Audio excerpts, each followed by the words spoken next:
Mes amis, combien Dieu est bon. Amen. Vous êtes d'accord avec moi? Oui. Alors, dimanche passé, si vous vous souvenez, et si vous étiez là, j'ai été amenée à parler du Père, de Dieu, de notre Père céleste. Et ça, juste un petit peu avant la Sainte Seine. Et le Saint-Esprit m'a amenée à parler de notre Père qui nous aime, qui est bon, qui nous veut du bien. Parce que notre Père céleste, il est bienveillant. Et c'est vrai que c'était difficile de comprendre, d'imaginer, de vivre ça pour certains. Parce que le modèle du Père dans leur vie était en fait une image et une représentation très négative. Et alors, je ne sais pas vous, mais à ce moment-là, ce que j'ai pu ressentir pendant ces moments, c'était tellement intense. Et je crois que pour plusieurs d'entre vous, vous avez été touchés. Vous avez été touchés par le Saint-Esprit parce que nous avons tous besoin de la révélation du Père. Nous avons besoin de la révélation de son amour pour nous, ses enfants. Amen. Nous avons besoin de la vérité, du dévoilement, de l'instruction sur son amour. C'est quelque chose de tellement important, mes amis. Cette compréhension, c'est comme une clé pour notre vie. Croyez-moi, je crois que Dieu veut que nous sachions réellement qui il est. Et que notre relation, elle soit comme nouvelle avec lui. Une relation qui est dégagée, qui est débarrassée de principes, de croyances, de formalités qui ne sont pas du tout ce que Dieu attend de nous. Déjà, est-ce que vous croyez que Dieu veuille une relation de père à fils, de père à fille avec nous? Oui, la preuve en est, et on en a déjà parlé, il a créé l'homme parce que Dieu voulait manifester son amour. Et du coup, ça pouvait se faire que dans une relation, une intimité avec un être. C'est comme, vous savez, c'est comme si je pouvais dire, Dieu a la paternité dans les gènes. Il a ça dans le sang. Mais oui, regardez dès le début dans Genèse 1. Croyez-vous que Dieu s'est dit un jour, aujourd'hui, je m'ennuie, je vais créer le jour et la nuit. Et le lendemain, aujourd'hui, je vais faire la terre et les étendues d'eau. Et puis, un petit peu au hasard, il a créé une fois les arbres, la verdure, les étoiles, les animaux, les oiseaux. Et pour finir, l'homme. Non. Sa pensée a été d'abord pour l'homme. J'en suis persuadée. Pourquoi je dis ça? Je ne sais pas vous, mais moi, lorsque j'étais enceinte et que j'attendais mon premier enfant, j'ai commencé à préparer sa chambre, toutes les choses que mon enfant aurait besoin pour ses soins, pour sa nourriture, pour son repos, pour jouer.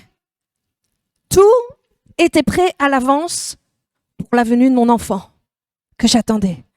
Eh bien, j'oserais dire, je crois que pour Dieu, c'était pareil. Il a tout préparé comme un père le ferait pour son enfant qui va venir. Et d'ailleurs, remarquez, à chaque fois qu'il va faire quelque chose, qu'il crée quelque chose, il dit « Dieu vit que cela était bon. Dieu vit que cela était bon. » C'était bon pour qui? C'était bon pour l'homme qui allait venir. C'était bon pour l'homme qu'il allait créer. Alors, vous savez, quand une femme est enceinte, on dit qu'elle attend un enfant. Dieu attendait son enfant Adam. Dieu est un père. C'est certain et c'est un bon père. Dieu nous aime tellement. Il veut rendre son amour évident, flagrant dans nos vies. Et retiens que son cœur pour toi, retenez que son cœur pour vous, pour nous, c'est de nous bénir. Amen. Vous savez, l'amour que Dieu a pour nous, il est véritable, mes amis. Et là, il y a quelque chose que nous devons faire. On doit combattre pour la révélation de l'amour de Dieu et surtout pour maintenir cette révélation. Vous savez, ça fait toujours référence à la foi. Tu dois croire en la parole de Dieu lorsqu'il te dit « Je t'aime tellement ». Tu dois comprendre et tu dois voir dans le monde spirituel, lorsque tu choisis de croire à cette vérité, parce que qu'est-ce qui va se passer? L'ennemi. La seule chose qu'il veut, c'est que tu n'aies pas la révélation de l'amour du Père, que tu n'aies pas la révélation de l'amour de Dieu. C'est ce qu'il va essayer de faire, parce que ça, c'est là où est la puissance pour toute chose. La puissance pour que tu sois libre et que le diable n'ait plus aucune emprise sur ta vie. Ça, c'est la puissance pour que tu reçoives la paix. C'est la puissance pour que tu reçoives la joie, la guérison, la vie en abondance que Jésus a donnée. Ça, c'est la puissance, c'est la clé qui débloque ta capacité à accomplir ton appel sur cette terre. C'est la révélation de l'amour de Dieu pour toi. Crois en sa parole qu'il t'aime tellement. Crois-le. Vous savez, l'ennemi a essayé de séparer, d'aveugler les gens de cette vérité de Dieu avec un esprit de religiosité, j'oserais dire. Mais avec la religiosité, il n'y a pas de liberté. Avec la religiosité, il n'y a aucune vraie relation avec Dieu. Il y a beaucoup de gens qui s'engagent dans une relation avec Dieu par la religiosité. Mais avec la religiosité, tu vis dans l'ancienne alliance et pas dans la nouvelle alliance. Et avec la religiosité, tu ne vois pas Jésus de la bonne manière. Avec la religiosité, tu vas croire à des paroles de honte, de jugement et de condamnation. Et quelque part, avec la religiosité, tu vas devoir fonctionner, faire quelque part de la performance. Tu vas essayer de gagner ta justice. Tu vas essayer de gagner ton attente avec Dieu. Je suis désolée, mais tout ça, c'est pas bon. Et tout cela, ça a été détruit par Jésus, afin que maintenant, nous soyons libres, que nous puissions entrer dans la relation avec Dieu par Jésus. Et tout ça sans honte, sans avoir à produire, à performer, sans avoir à prouver. Mais juste, comme tu es. Dieu t'aime tellement. Alors, nous devons avoir non seulement une bonne compréhension, une révélation de la valeur que nous avons face au Père, mais nous devons aussi apprendre à connaître Dieu pour pouvoir marcher en intimité avec le Père. Et nous voyons qu'au travers de la loi, quelque part, elle a été faite pour nous accuser, pour nous condamner et nous montrer notre besoin de Jésus. Oui, c'est vrai. Mais quelque part, ça a eu des effets secondaires, si je puis dire.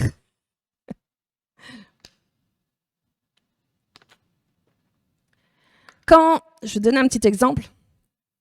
Quand vous voulez prendre un médicament pour le mal de tête et que vous regardez et que vous lisez la posologie, vous voyez tous les effets secondaires dangereux. Vous avez des risques d'AVC, risques de problèmes cardiaques, risques, etc. Bref. Hein. Et vous vous dites, qu'est-ce qui est le mieux? L'AVC ou le mal de tête? Vous voyez un petit peu ce que je veux dire. Hein. On peut prendre un médicament pour essayer de remédier à quelque chose, mais ça va créer quelque chose de pire. Eh bien, la loi, c'est un peu ce que ça a fait. La loi, elle a été faite en fin de compte pour nous guider, nous montrer qu'on est coupable et qu'on ne peut pas être parfait par nos propres efforts et qu'on a besoin de Jésus. Mais le problème des effets secondaires de la loi, c'est que ça nous a montré un Dieu qui, au lieu d'être un bon père, bienveillant, qui est pour nous et qui veut nous aimer, un père de qui on peut s'approcher sans peur et sans crainte, ça a créé en nous une peur, une image de Dieu quelque part qui est malsaine. On a cessé de voir Dieu comme un père et on a commencé à le voir comme un juge. Et je voudrais vous dire, si vous voyez Dieu comme ça, un juge intransigeant, perfectionniste, qui nous décortique, qui nous analyse et qui est prêt à nous châtier, ça va être très difficile pour nous approcher vers lui sans crainte. Dès qu'on aura fait une erreur, on sera un petit peu comme un animal qui a peur d'être battu. Ne voyons pas le Père comme un être intransigeant, prêt à nous punir. Apprenons à connaître Dieu selon la parole et le comprendre. Quel genre de Père est-il? À quel genre de Père appartenons-nous? Est-ce que vous aimeriez connaître l'amour que le Père a pour toi, a pour vous? Et je veux parler de ça ce matin, et je veux parler de ça dans un certain domaine. Alors, je ne sais pas si vous vous souvenez, mais dans des sessions précédentes, j'ai parlé sur la guérison, la guérison physique dont on a tellement besoin. Et dans ces 2 sessions précédentes, on a vu que Dieu guérit au travers du nom de Jésus. Amen. Ça, j'espère que vous en êtes convaincus et persuadés. Que la guérison est toujours la volonté de Dieu parce que c'est le cœur de Dieu. C'est le sujet d'aujourd'hui. Alors, on peut bien parler de théologie, aller dans l'Ancien Testament ou même le Nouveau, ou dans des études de la parole ou ceci, cela. Bref, on peut essayer de tenter de prouver de manière théologique que la guérison est ou n'est pas la volonté de Dieu. Mais dès que vous parlez du Père et de son cœur, et que vous méditez sur le cœur du Père avec un grand P, vous voyez immédiatement que c'est pas possible qu'un père veuille et accepte que ses enfants soient malades, dans la souffrance. Ça n'a pas de sens. Vous, en tant que parent, que vous soyez papa ou maman, ou que si vous n'êtes pas géniteur, mais que vous êtes là pour un être cher, qui vous est cher au cœur, posez-vous un peu la question. Est-ce que je voudrais, est-ce que j'accepterais que cet être que j'aime, que mon enfant soit malade? Est-ce que je voudrais lui enseigner quelque chose au travers de la douleur ou au travers de la maladie? Bien évidemment que votre réponse est tout de suite de dire non. Non, on ne souhaite pas ça parce qu'on les aime.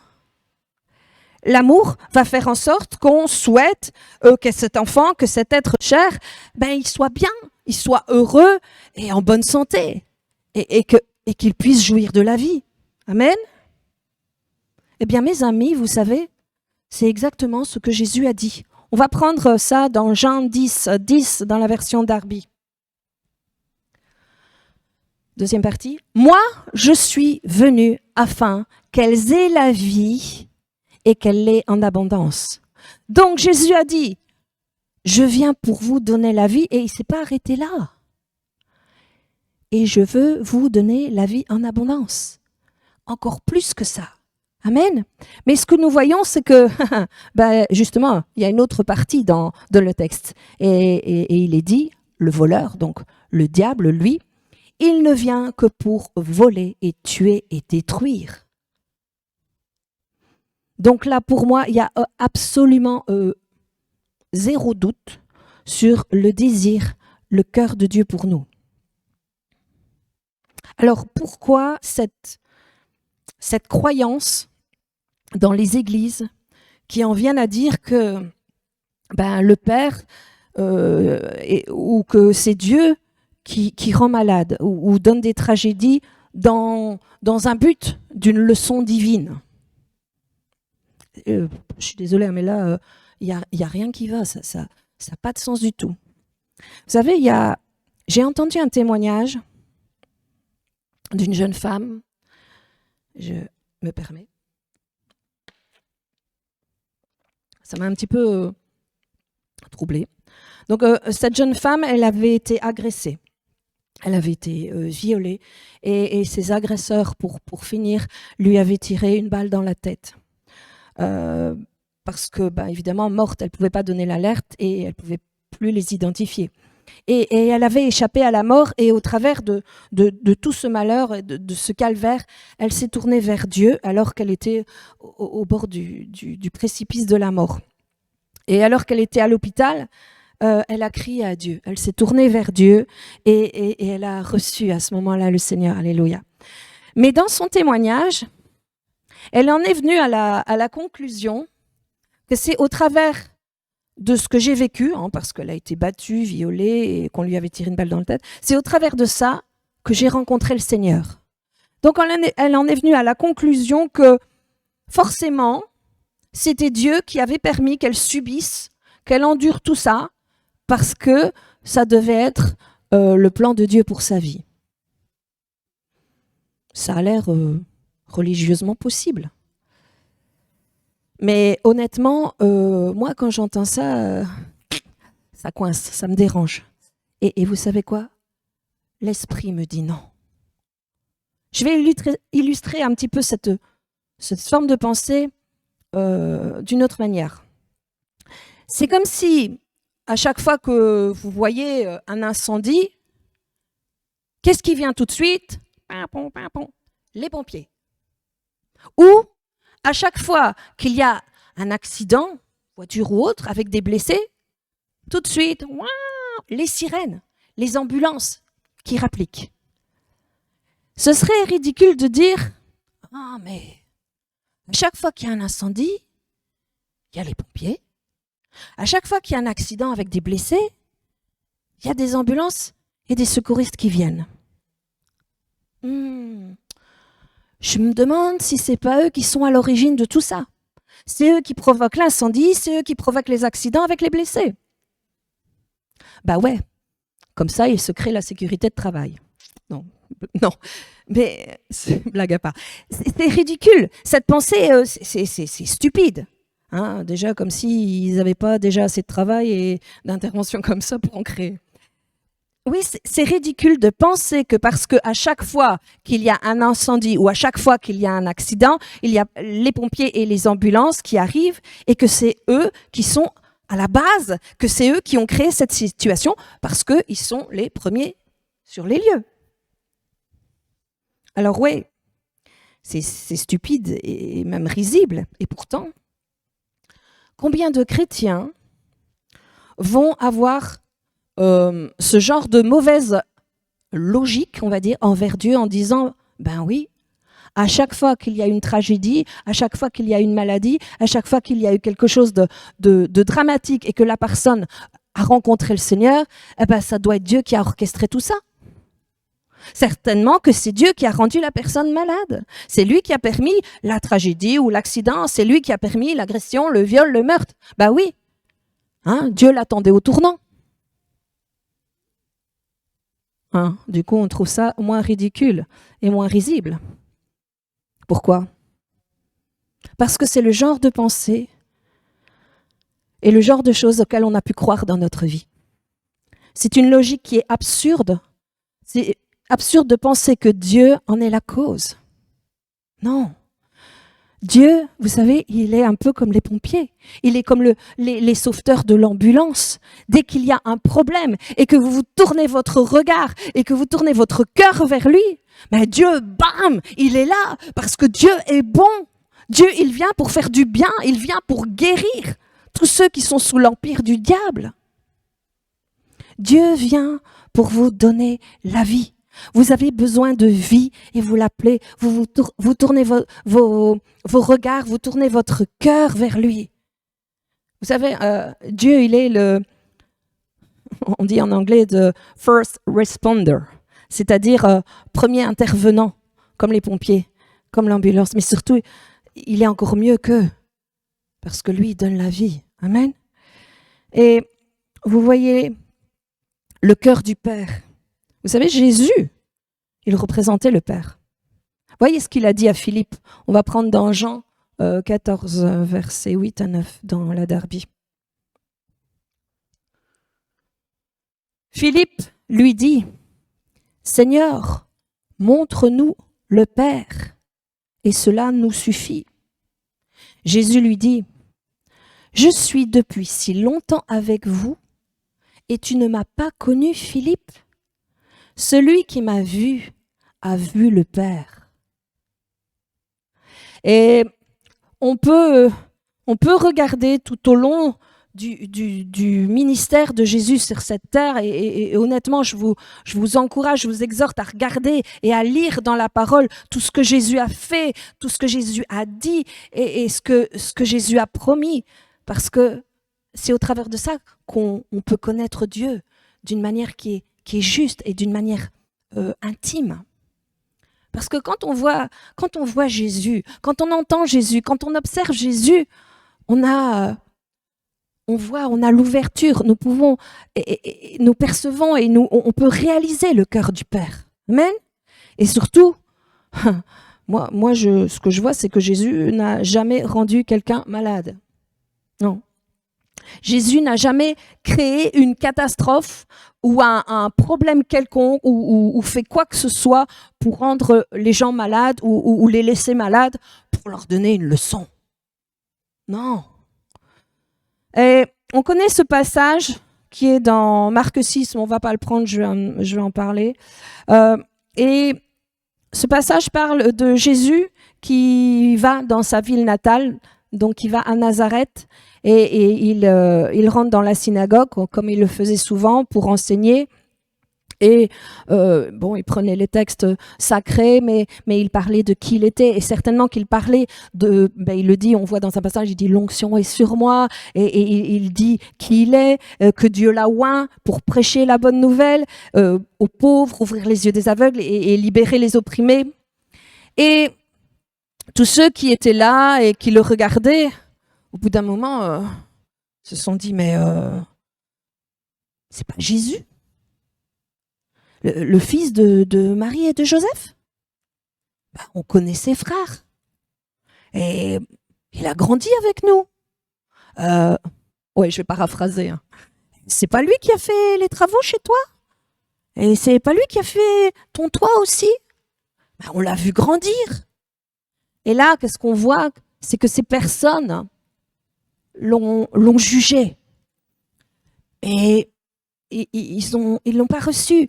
Et ils ont dit, mais enfin, pour qui il se prend? Hein, on le connaît, et il est là, il dit, j'ai l'onction, je suis le Messie, et ceci et cela. Et ils l'ont critiqué. Ils l'ont déshonoré, ils ont refusé de croire en lui. Et qu'est-ce qu'on voit? C'est que la Bible nous dit que Jésus n'a pas pu, là, faire des miracles. Il n'a pas pu. Et si vous remarquez, ça ne dit pas « il n'a pas voulu ». Non, ça dit « il n'a pas pu ». Mais pourquoi? Pourquoi? Parce qu'ils ont refusé de croire qu'il était bon, qu'il voulait guérir et qu'il voulait libérer, qu'il voulait faire du bien à tous ceux qui étaient sous l'emprise et l'empire du diable. Il voulait proclamer la faveur et la grâce du Père. Et ils ont refusé de le croire. et il n'a pas pu guérir. Vous savez, je crois que c'est à peu près le seul endroit où Jésus n'a pas pu guérir les malades. Et pourtant, moi, je suis persuadée qu'il le voulait tellement. Je suis persuadée qu'il avait tellement envie de faire quelque chose là. Pourquoi? C'était déjà sa ville natale. C'était des gens avec qui il avait eu des relations et qu'il aimait. Et il était là où il avait grandi avec ces personnes. Et certainement qu'il voulait leur faire du bien. Il voulait certainement les guérir, j'en suis sûre. Et vous savez, je voudrais me permettre, vu qu'on parle de ça, une parenthèse. Parce que le principe est un peu le même aujourd'hui. Si on ne reçoit pas la personne qui prie pour nous, je veux dire que si on ne reconnaît pas qu'une personne a une onction pour prier pour nous, on ne recevra rien. Et j'ai pu voir des chrétiens courir des grands ministères, des grandes pointures pour la guérison. Pourquoi? Parce qu'ils ne reçoivent pas les personnes qui sont proches d'eux, avec peut-être moins de renommée, ça c'est certain, mais je crois avec autant d'onction. Parce que si elles sont animées par l'amour, lorsqu'elles prient pour les autres, moi je crois que Dieu est là aussi. Vous savez, j'ai vu des enfants prier pour des malades, et parce que la personne a reconnu que c'était le Père au travers de cet enfant qui agissait, que c'était Jésus qui agissait, les personnes ont reçu. On a eu un ministère qui est venu et qui nous a exercé à prier les uns pour les autres. Et certains donc l'ont fait. Et puis, je me souviens d'une personne qui a prié de tout son cœur. Et puis la personne pour laquelle elle a prié, elle est partie, elle est allée voir le ministère pour prier pour elle. Waouh! Mais non, c'est offensant. Et c'est ne pas reconnaître qu'il y avait une onction sur la personne. Donc, moi, je me dis, si quelqu'un vient près de vous avec le cœur, vous vous dites, mais c'est Jésus en personne qui s'approche de moi. C'est Dieu en personne qui a vu ma détresse et qui veut prier pour moi. Son amour est là pour moi. Donc moi j'ai envie de vous exhorter à recevoir la personne qui vient vers vous, qui dit, je veux prier pour toi. Alléluia. Bien. Donc vous comprenez. Et vous savez, eux aussi manifestent donc le cœur du Père. Bien, j'en reviens à Jésus qui voulait donc honorer le cœur du Père. Et nous voyons dans 2 Corinthiens 6, verset 18, l'apôtre Paul dit quelque chose de puissant en parlant du Père. Et ici, on parle du cœur du Père. Je serai pour vous un père, et vous serez pour moi des fils et des filles, dit le Seigneur Tout-Puissant. Là, c'est Dieu qui parle. Amen. Dieu veut être un père pour nous. Alors, on pourrait débattre théologie ou quoi, mais moi je crois que le cœur du Père est un cœur qui veut faire du bien, qui veut soulager. Et il n'y a pas à débattre là. Et vous savez, si vous, en tant que père ou parent, vous voulez faire du bien à vos enfants, à combien plus forte raison est-ce que le Père Céleste veut faire du bien à ses enfants? Rappelez-vous, et on peut voir ça justement, ce passage dans Matthieu 7, versets 7 à 11, et c'est justement Jésus qui parlait du Père.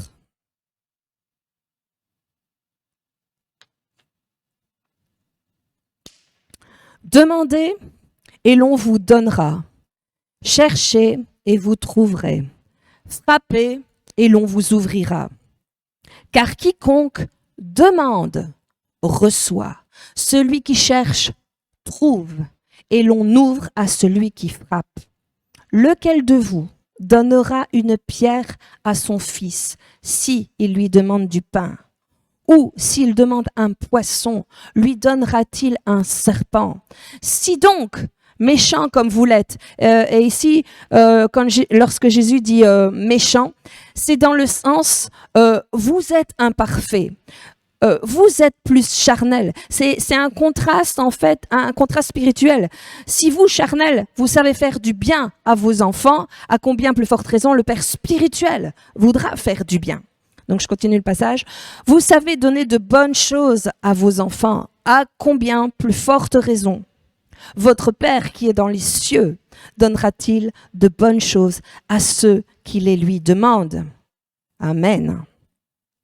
Et on peut voir dans le passage de Matthieu 6, lorsque les disciples ont posé la question à Jésus, ont demandé à Jésus, mais Jésus, comment prier Dieu? Qu'est-ce que Jésus a dit? Il n'a pas dit, eh bien vous commencerez « Oh El Shaddai, oh Adonai, oh Elohim ». Non, mais priez votre Père, parce que Père, ça implique une relation. Vous êtes fils et filles, il est votre Père. On va prendre verset 9 dans Matthieu 6. Voici donc comment vous devez prier. Notre Père qui est aux cieux, que ton nom soit sanctifié, que ton règne vienne, que ta volonté soit faite sur la terre comme au ciel. Donne-nous aujourd'hui notre pain quotidien. Et on a vu que Jésus l'avait exprimé, que si vous demandez à votre Père du pain, va-t-il donner donc une pierre ou un scorpion? Non, et définitivement non. Et savez-vous que la guérison est le pain des enfants? La guérison est le pain des enfants. Oui, on voit ça à plusieurs reprises dans la parole. On va prendre justement un passage, donc dans Matthieu 15, versets 21 à 28.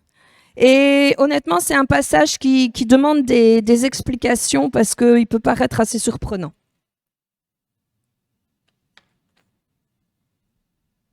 Donc, on est dans Matthieu 15, versets 21 à 28. Jésus, étant parti de là, se retira dans le territoire de Tyr et de Sidon. Et voici, une femme cananéenne qui venait de ces contrées lui cria « Aie pitié de moi, Seigneur, fils de David, ma fille est cruellement tourmentée par le démon. » Il ne lui répondit pas un mot. Et ses disciples s'approchèrent et lui dirent avec insistance « Renvoie-la, car elle crie derrière nous. » Il répondit « Je n'ai été envoyé qu'aux brebis perdues de la maison d'Israël. » Mais elle vint se prosterner devant lui, disant « Seigneur, secours-moi. » Il répondit « Il n'est pas bien de prendre le pain des enfants et de le jeter aux petits chiens. »« Oui, Seigneur, dit-elle, mais les petits chiens mangent les miettes qui tombent de la table de leur maître. » Alors Jésus lui dit « Femme, ta foi est grande, qu'il te soit fait comme tu veux. » Et j'aime bien ce qui est dit dans la Louis II 21, il est dit « Sois traité conformément à ton désir. » Et à l'heure même, sa fille fut guérie. Amen. Alors, il y a des choses un peu étonnantes dans ce passage. On a une femme cananéenne qui, quelque part, elle poursuit Jésus parce que sa fille est démonisée. Et elle insiste en l'appelant Jésus, fils de David. Et en fait, là, qu'est-ce qu'elle fait? Elle essaye de lui demander de guérir sa fille sur la base d'une alliance qui ne lui appartient pas. Pourquoi? Mais parce qu'elle est étrangère à l'alliance d'Israël. Elle était une Cananéenne. Et je ne sais pas si vous le savez, mais les Cananéens, ils avaient une réputation de déshonorer Dieu. Vous savez, les Cananéens, ils offraient leurs enfants à des divinités occultes. On entend parler de Moloch et de Baal. Ils avaient une réputation qui n'honorait pas le Dieu d'Israël. Et on voit dans le premier temps que Jésus, il l'ignore. Mais elle a insisté et elle continue au point où les disciples, ils veulent la faire taire et ils demandent à Jésus de la faire partir. Mais Elle insiste et Jésus s'est adressé à elle en disant « Ce n'est pas bien de prendre le pain des enfants. » Et regardez un petit peu le contexte. Qu'est-ce que c'était le pain des enfants ici? C'était la guérison pour sa fille. Donc, ce n'est pas bien de prendre le pain des enfants et de le jeter aux petits chiens. Waouh! Oh Jésus, quand même. Pourquoi là, Jésus l'a traité de petit chien? Parce qu'un chien, ça déshonore. Ça ne mérite pas d'être dans la présence des enfants. Vous savez, il faut savoir que les chiens étaient considérés comme un animal impur. Et souvent, ils utilisaient ce mot comme un terme de reproche ou d'humiliation. Et on peut voir d'ailleurs Paul qui appelle les faux apôtres chiens. Et vous voyez ça dans Philippiens 3, verset 2, si vous voulez aller voir. Alors, je suis désolée pour les protecteurs de nos compagnons à quatre pattes, mais ici, c'était une autre époque. Donc, il faut comprendre. Donc ici, ça veut dire ne jetez pas les choses sacrées aux chiens. Ne donnez pas à des personnes indignes, irrespectueuses, des choses de Dieu. C'est ce que Jésus voulait exprimer en la traitant de petit chien.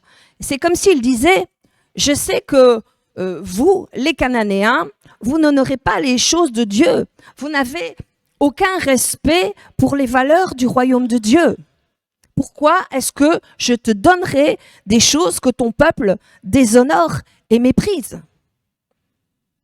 Mais regardez ce qu'elle a dit. Ah, mais je sais qu'une petite miette qui tombera de la table, ce sera suffisant pour guérir ma fille. C'est ça que ça veut dire. Et du coup, Jésus lui a dit, waouh. Là, il a regardé, il a dit, cette femme, waouh, t'as de la foi. Pourquoi elle avait la foi? Parce que il y a eu quelque chose qui a changé. Tout d'un coup, elle a eu un changement. Elle a arrêté d'essayer de demander la guérison sur la base d'une alliance, non? Et elle s'est tournée vers Dieu sur la base de son cœur, le cœur du Père, de son cœur qui donne quand on demande, de ce Père qui dit « Je suis amour, je suis bon, je suis bienveillant ». Et là, parce qu'elle est allée vers la compassion de Dieu, là, Jésus, il y a quelque chose qui a touché son cœur. Elle n'était pas dans la prétention, dans la revendication, hein, parce que oui, hein, je t'appelle fils de David, alors tu vas. Non, non, non, non. Elle est allée dans une attitude qui était humble et confiante et qui touche le cœur du Père. Mais oui, parce que c'est un Père bienveillant.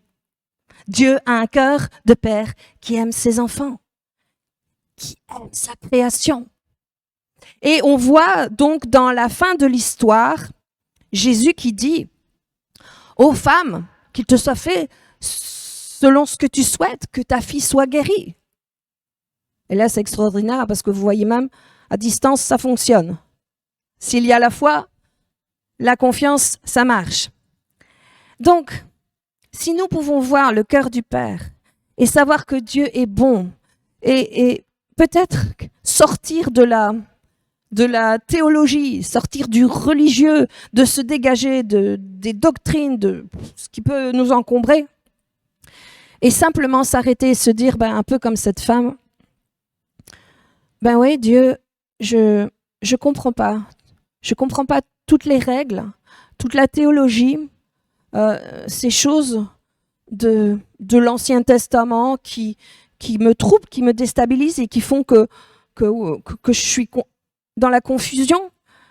Mais bon, je mets ça à part et comme cette femme, je veux me fixer sur toi, je veux me focaliser et faire appel à ton amour. Je vais faire appel à ta compassion. Avec ça, mes amis, je crois que vous allez toucher le cœur du Père. Amen. Alors, allons vers le Père et demandons-lui notre pain quotidien. Et notre pain quotidien, c'est la guérison. C'est ce dont nous avons besoin pour vivre jour après jour. Si aujourd'hui tu as besoin de guérison, Dieu te dit, ma fille, mon fils, viens vers moi. Quiconque demande, reçoit. Quiconque cherche, trouve, quiconque frappe à la porte, cette porte lui sera ouverte. Amen. Vous êtes les enfants de Dieu. Vous pouvez demander. Je voudrais vous faire passer une petite vidéo. Écoutez bien, c'est une vidéo qui vient du Brésil. Ça parle en portugais, mais c'est traduit en dessous. Et c'est pour illustrer ce que je dis. Oh, il faut à tout prix regarder cette vidéo avec moi d'une petite fille qui crie pour arrêter la pluie.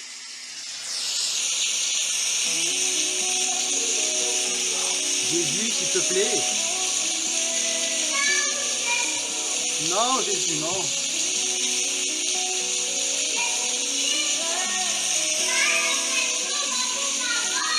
Jésus-Christ, arrête la pluie, s'il te plaît. Donc là, elle danse, parce que la pluie commence à diminuer.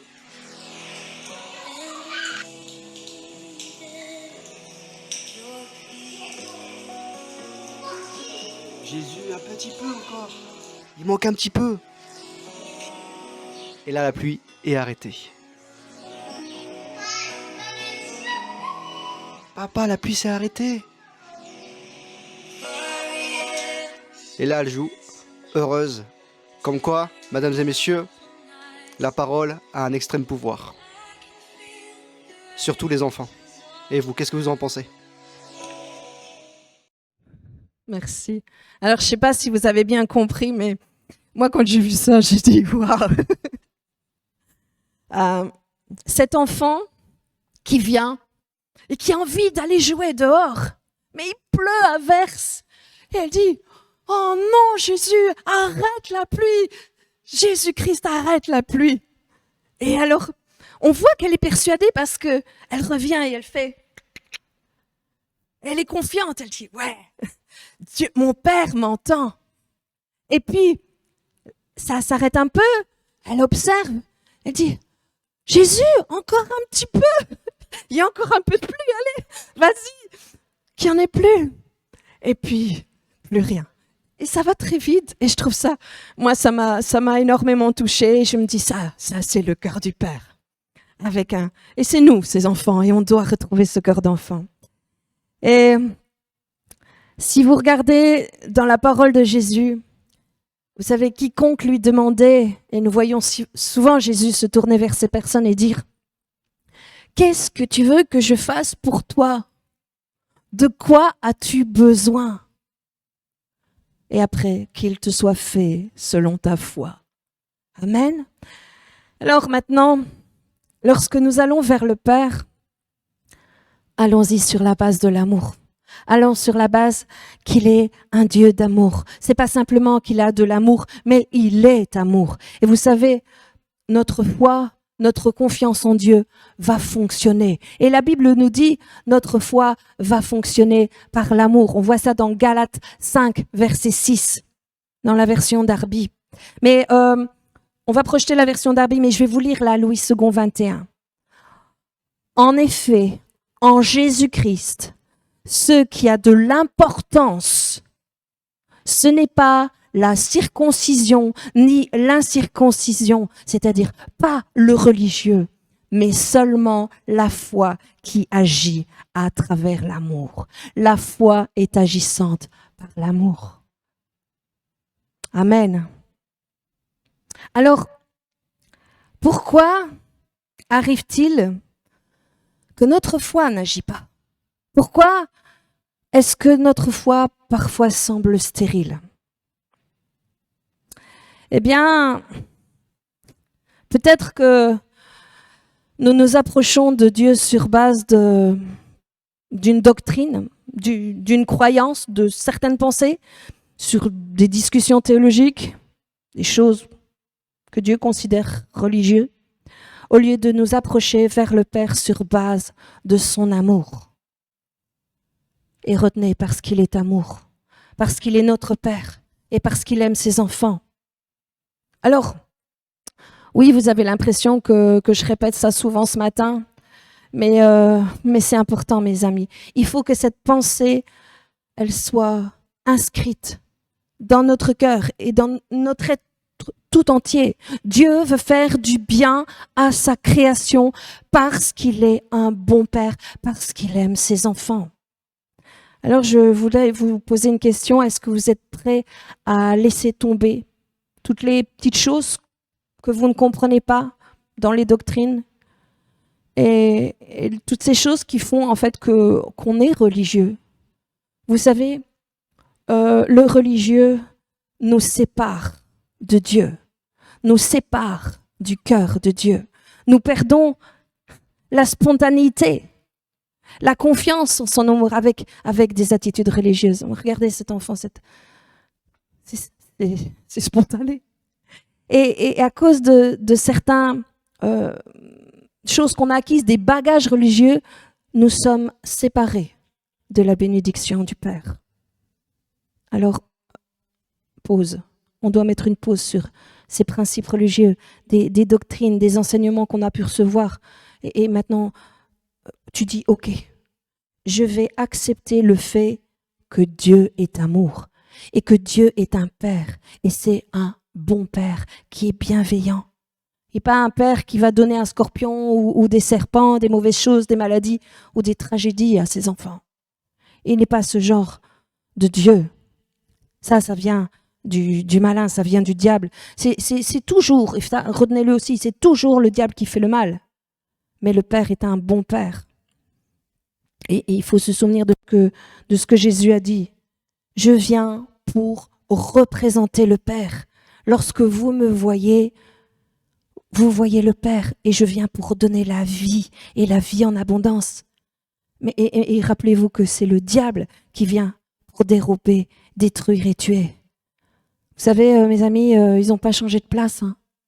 Ils n'ont pas switché de trône. Alors, ayons cette révélation et que notre cœur soit ouvert à la connaissance du Père, qui est amour. Vous savez, même Paul, il a prié, il a demandé d'avoir un esprit de sagesse et de la révélation en la connaissance de Dieu. On en a besoin. Et je peux comprendre, et peut-être que certains, vous avez eu un père terrestre qui n'était pas vraiment digne d'être appelé père, un père qui vous a trahi, un père qui a abusé de vous, un père qui vous a battu, un père qui ne vous a pas nourri, un père qui vous a délaissé, un père qui travaillait peut-être trop et qui n'avait pas de temps pour vous, un père qui a mal représenté ce qu'un père doit être. Mais aujourd'hui, ayez la révélation que Dieu est un bon Père.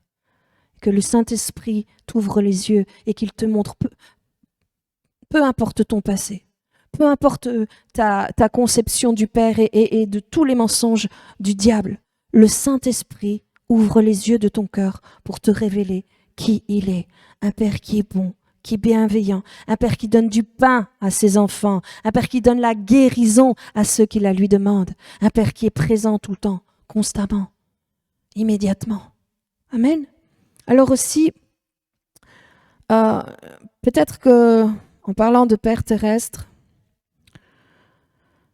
il vous a peut-être fait des choses ou dit des choses que personne ne devrait jamais connaître ou vivre ou entendre. Mais ça, c'est pas le Père. Donc, si tu as dans ton cœur quoi que ce soit, de la colère, de l'amertume, de la haine, à cause de ce que tu as enduré, à cause de ce que tu as subi, pardonne. Non, c'est trop difficile. Pardonne.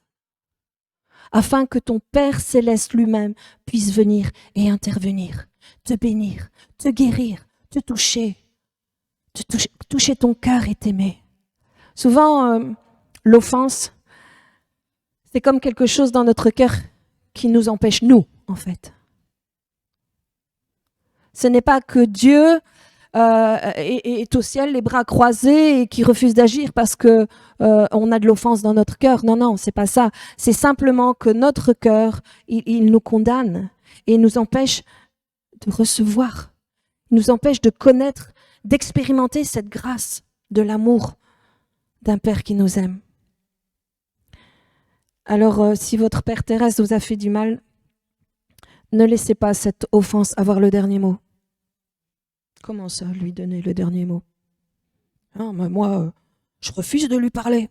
Je refuse de le voir. Je refuse de lui pardonner. Non, non, non, non, non.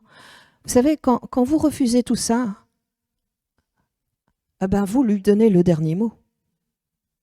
Choisissez de dire, Seigneur, je pardonne à mon Père, je pardonne à la personne qui m'a fait du mal. Choisissez de pardonner afin que votre Père céleste, qui est lui un bon Père, puisse avoir l'ouverture pour intervenir, pour vous bénir, pour vous chouchouter. Vous ne trouvez pas qu'on est des chouchous? Moi, je crois qu'on est chouchoutés par Dieu si on agit comme il attend que nous agissions. Et il veut nous guérir et manifester son amour. L'offense, ça verrouille, ça empêche le bras de Dieu qui, lui, veut vous bénir et vous guérir. Ne donnez pas à l'offenseur le dernier mot ne donnez pas à l'offense le dernier mot dans votre vie. Lorsque vous choisissez de pardonner, vous devenez libre et vous allez connaître la liberté dans votre cœur. Et à ce moment-là, Dieu, il peut venir, il peut vous toucher et vous allez pouvoir enfin vous sentir aimé. Vous savez, Dieu, il attend des choses de nous pour ces choses graves-là. Et dites-lui simplement, oui Seigneur, je veux faire ça. Je proclame que cette personne, toi qui m'as fait du mal, et vous pouvez dire son nom, je choisis de lui pardonner. Et je comprends que Dieu, toi, tu m'aimes et que tu veux me bénir. Mais aujourd'hui, je choisis d'avoir le dernier mot en pardonnant et en libérant l'offenseur. Je déclare que je lui pardonne. Je déclare que je suis libre. Merci, Père, de ton amour, car aujourd'hui, je suis libre. Merci de m'aimer, de me pardonner et de me guérir dans toutes les facettes de mon être, corps, âme, esprit. Amen. Et là, mes amis, quand vous aurez fait ça, vous allez vous sentir tellement plus léger. Comme si vous pouviez de nouveau respirer pleinement. Il y a plus vos poumons qui sont comprimés. C'est une pleine respiration. Vous êtes libre des chaînes de l'offense. Amen. Alors, maintenant pour tous, même ceux qui ont eu des bons pères, allez et parlez à votre Père. Parlez à votre Père céleste. Il vous aime et il n'attend que ça. Amen. Voilà, c'est ce que je voulais vous amener ce matin, parce qu'il y a des bénédictions pour les enfants de Dieu. Soyez-en convaincus. Amen. Je vous souhaite un bon dimanche à tous. À demain.